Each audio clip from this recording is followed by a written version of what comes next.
All right, good morning, sixth grade. I hope your week is off to a good start. Happy Wednesday. I am going to start by going over the follow-up question that we were working on from last time on equivalent ratios. I want to say I was very impressed by your work with the part-to-part total ratio problem that I gave you about the fruit salad. So now I'm going to go over the follow-up problem. It says, students surveyed boys and girls separately to determine which sport was enjoyed the most. After completing the boys' survey, it was determined that for every 3 boys who enjoyed soccer, 5 boys enjoyed basketball.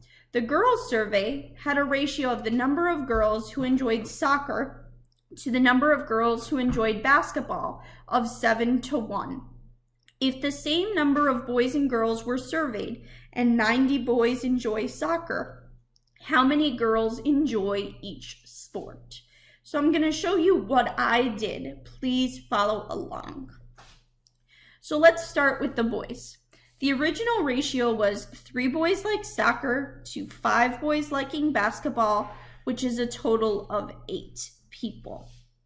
And then it says 90 boys liked soccer. So I'm thinking, if I want an equivalent ratio, what can I multiply by to get me to 90? So let's look. 3 times what number gives me 90? That would be times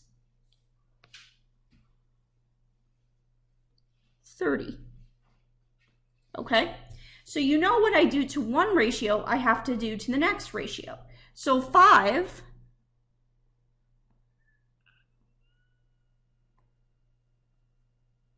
times 30 gives me 150. So now let's look at the new total. 8 times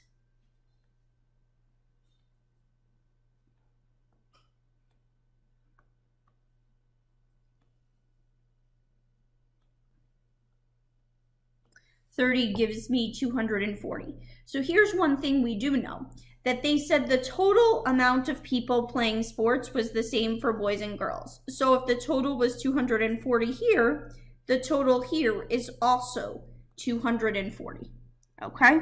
So now if we look at this here, the ratio of soccer to basketball for girls was 7-to-1 with a total of 8 people. So now if I want to create an equivalent ratio, I need to ask myself the same question. 8 times what gives me 240, or 240 divided by 8 gives me what? This is 30.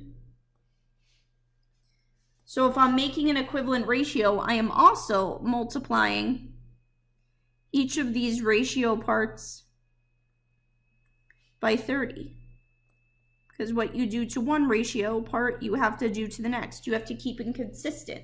So 7 times 30 gives me 210, and 1 times 30 gives me 30. So the ratio of soccer to basketball, when there's a total of 240 girls playing, is 210 girls play soccer and 30 play basketball, with a total of 240. Okay, let's continue with our warm-up problem for today. Mr. Lengthy types 162 words in 3 minutes. Mr. Lengthy types at a constant speed. How many words did Mr. Lengthy type per minute? I would like you to pause this and try to solve this on your own.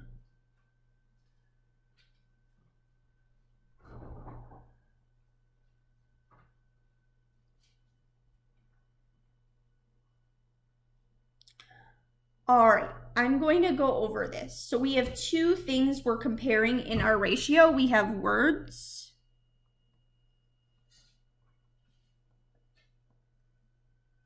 and we have minutes.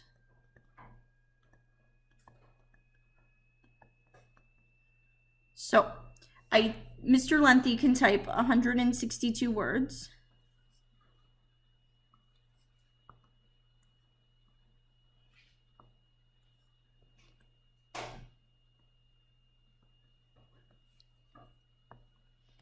162 words in 3 minutes, okay?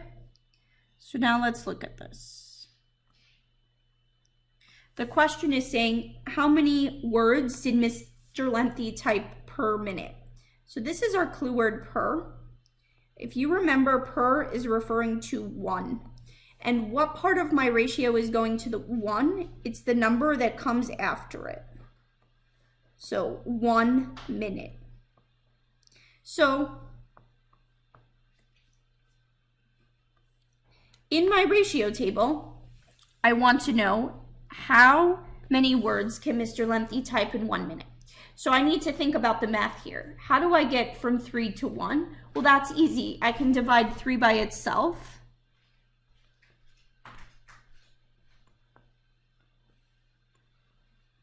So I can do the same thing on the other side. 162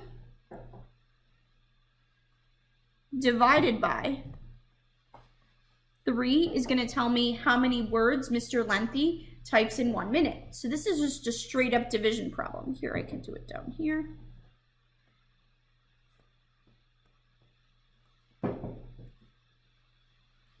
Three can't go into 1. It's too big. I have 16. If I roll my 3s, how many times can 3 go into 16? Could go in 5 times. 5 times 3 is 15. I subtract, I get 1. 3 cannot go into 1. So I'm going to bring down this 2.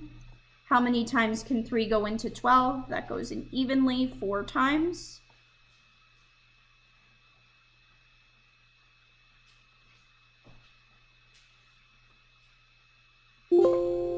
With no remainder, there's not enough space to draw it. So in 1 minute, Mr. Lengthy can type 54 words. And if you remember, this is our unit rate, the amount per 1. So in 1 minute, Mr. Lengthy could type 54 words. All right, so let's review. Unit rate means the price or the amount per 1. Per means something with the number 1. Per can refer to 1 minute, 1 hour, $1, 1 second. It can continue. It depends on the context of the problem. So let's try and think about how we might use the unit rate in today's big challenge. So the title is running. A runner can run, or a runner ran 20 miles in 150 minutes. If she runs at that speed, how long would it take her to run 6 miles? How far could she run in 15 minutes? How fast is she running in miles per hour? What is her pace in minutes per mile? What I would like you to do with this problem now is pause it and go ahead and write down things that you notice and wonder. There's a lot here. There's 4 parts to it. Remember, our original ratio is 20 miles in 150 minutes. Take 5 minutes and work on your notices and wonders.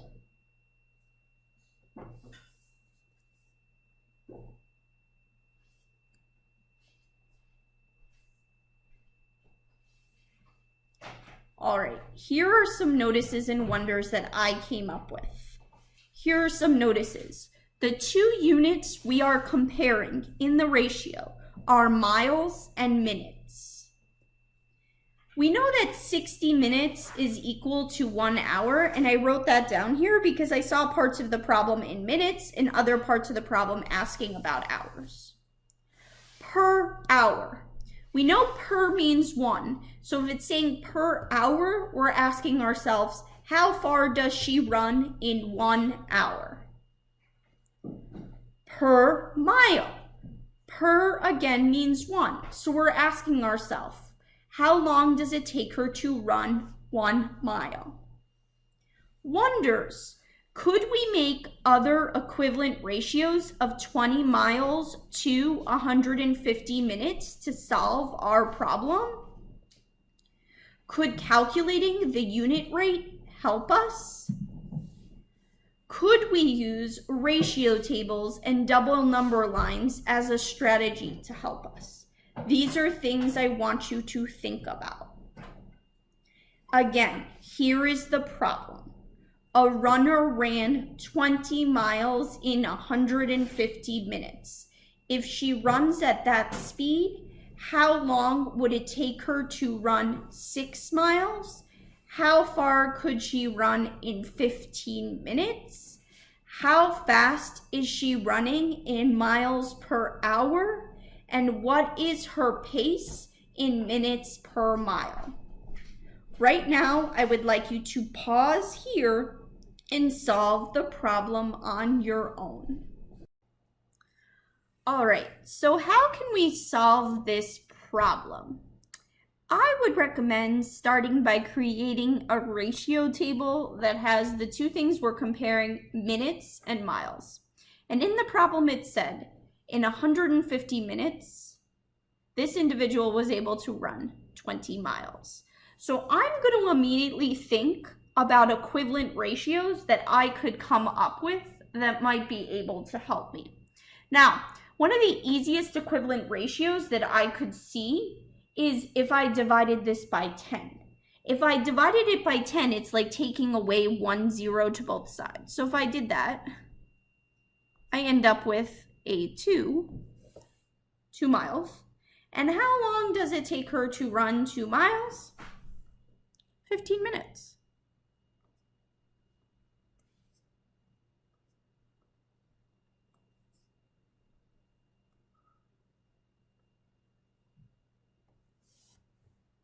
So how far could she run in 15 minutes? Well, she could run 2 miles. Now, let's come up with other equivalent ratios. Now that I'm at 2, I can still count by 2 miles really easily. I could go 2, 4, 6, 8. I could keep going if I want, but all I'm doing is doubling this, which is very easy if I'm counting by 15s. 15,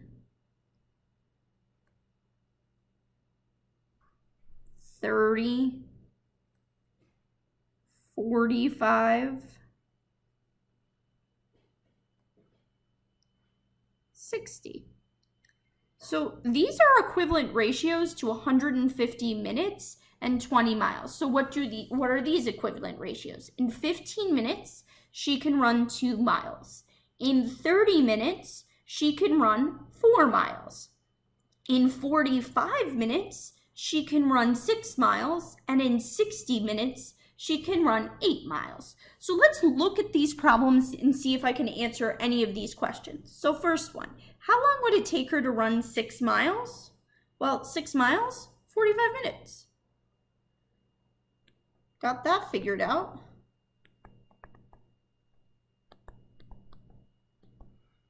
Looking at this ratio table, how far could she run in 15 minutes? She could run 2 miles.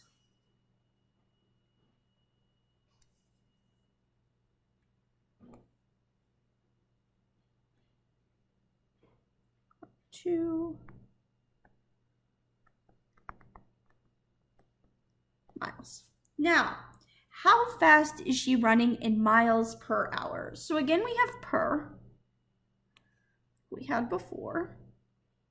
Per always means 1 and followed by the unit of an hour. So we're talking about 1 hour.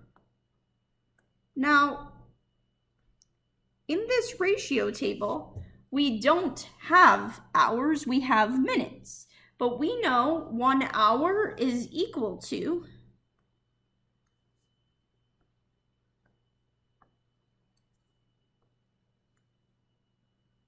60 minutes.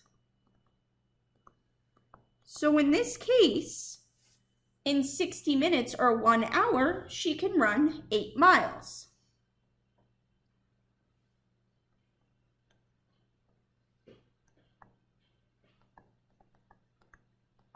Now let's look at the next question. What is her pace in minutes per mile? So again, have the word per, which means 1, followed by mile. So I'm asking myself, how long does it take her to run 1 mile? This would require a unit rate. This is also a unit rate. 1 hour equals 60 minutes, but here's my other unit rate is 1 mile. So I could divide any of these numbers by itself to get 1. 8 divided by 8 would give me 1. 6 divided by 6 would give me 1. 4 divided by 4 would give me 1. 2 divided by 2 would give me 1. And as long as I divide the same thing by the other side, it works. To me, it's easiest to do it with 2 because it's closest, and the numbers won't be as challenging. So 2 divided by 2 is 1, and now I'm doing 15 divided by 2 on this side, which is the same thing as taking half of 15, which is 7.5 or 7.5. So if she's running 1 mile, she runs it in 7.5 minutes, or 7.5 minutes. Now the point here is, I could have done the ratio table the way I did. I got it easily to 15 to 2 to divide it by 10, and then just skip counted. 2, 4, 6, 8, 15, 30, 45, 60. But this idea of a unit rate could have helped us.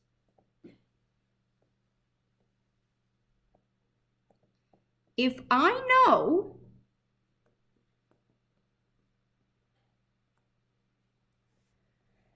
how long it takes her to run 1 mile, I could have worked backwards from there. And I could have multiplied up. If I wanted the unit rate, I could have taken any equivalent ratio and divided it to get me this. So for example, if I had done 150 divided by 20,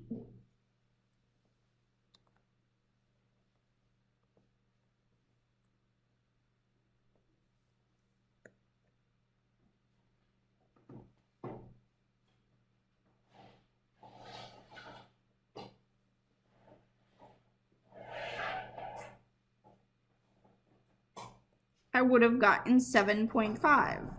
That's because if I divided out any of these equivalent ratios, I still would have gotten a unit rate of 1 mile in 7.5 minutes. That's what works with all equivalent ratios. By definition, the ratios are equivalent if they give you the same unit rate. So as you can see, you can create a ratio table, or you can calculate the unit rate and then multiply that from there to get us the various miles and minutes. It's really up to you to choose.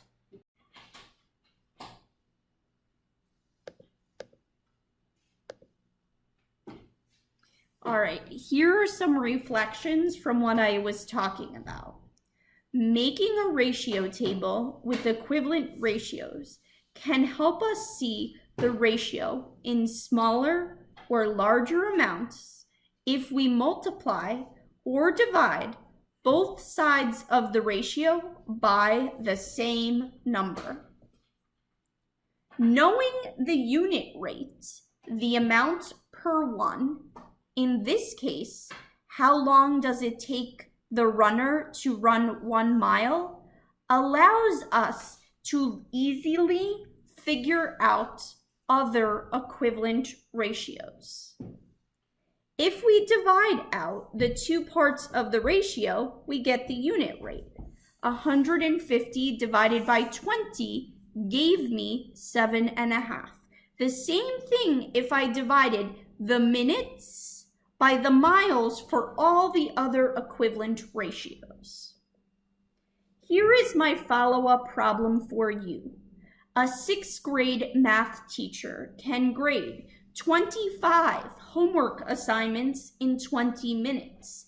Is he working at a faster rate or a slower rate than grading 36 homework assignments in 30 minutes? Now would be a great time to pause the video and try to solve this on your own. Questions. If you have questions about anything I discussed or of answers to the problems I left you to solve, please email me or Mr. Lengthy your responses or send us a message on Dojo. I will respond to your messages in my challenge for Monday. One more thing I want to mention. I am able to see how quickly you are watching these videos. It is nearly impossible to watch the video and solve all the problems well in less than 6 minutes or 7 minutes, some examples I have seen. Please watch the entire video. Please stop it and go back if you don't understand parts of it and watch it again. It is the only way you will get all of the elements or parts in the video for you to do and for you to understand. I miss you all. Have a wonderful week. Looking forward to hearing from you. Bye, guys. Unit rates are exhausting.